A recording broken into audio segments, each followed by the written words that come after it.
Welcome one and all to Fallout TV. Today we're going to be looking at the effects of radiation and nuclear weapons on the human body and sort of comparing it to Fallout. I suppose at this point I should insert a trigger warning, not necessarily because it's what you're going to see, it's more what I'm going to say. There will be no images shown. So as you may or may not know, on the weekend I went to Hack Green Secret Nuclear Bunker in Nantwich in the UK, obviously where I'm from. There is a video up on the channel of what is essentially a video tour, so feel free to go and check that out now or after this video is finished.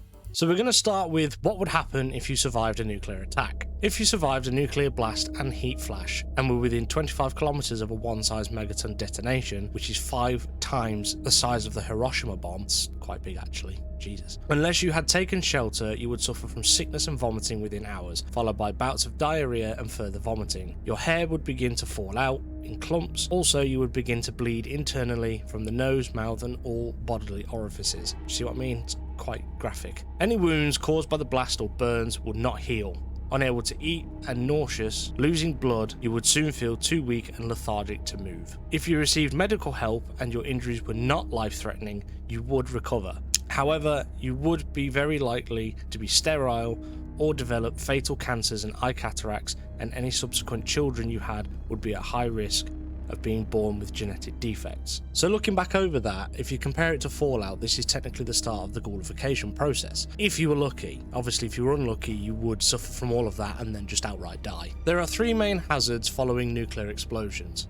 Number 1, blast, called an overpressure. This can rupture eardrums and cause bleeding in the lungs. However, most people would be killed by flying debris and glass thrown bodily by the nuclear wind. Number 2 is heat, causing burns either external to the exposed flesh or internal to the lungs. 3 is radiation, causing radiation sickness. You cannot see, hear, smell or taste radiation, but you could probably definitely taste the iron in your blood as your gums start to bleed. If you absorb a large amount, it can kill you. Well, that's pretty obvious. Unless you're Bruce Banner, then you turn into the Hulk. The amount of exposure to radiation is the dose, and measured in Roentgens. The rate you absorb radiation is called the dose rate. Death is almost always excruciatingly painful and protracted. Radiation sickness can cause sterility, cancer, and birth defects.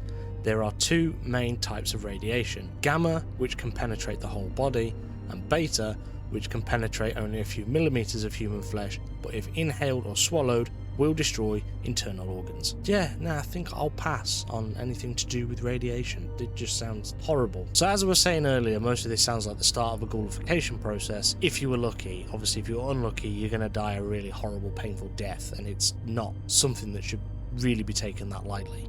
Comparing it to real life, again, there is no cure for radiation sickness. Again, you will just meet your inevitable end. Whereas in Fallout, there is Rad-X, which can obviously stop the amount of rads that you receive, or Roentgens, depending on how you want to look at it. And there's also Radaway, which flushes the radiation out of your system through your urine. So just to sort of end things there, don't go getting yourself involved in nuclear wars and things like that, because it's just not going to end very well for anyone. And I'm going to go now because I feel a bit sick after reading all of that, and I probably should have a lie down. Anyway, I've been Fallout TV. I hope you may or may not have enjoyed that. I don't know how you're going to react, but just let me know how you feel in the comment section down below. I'll be back again next week, maybe with another video. Love you all. Goodbye.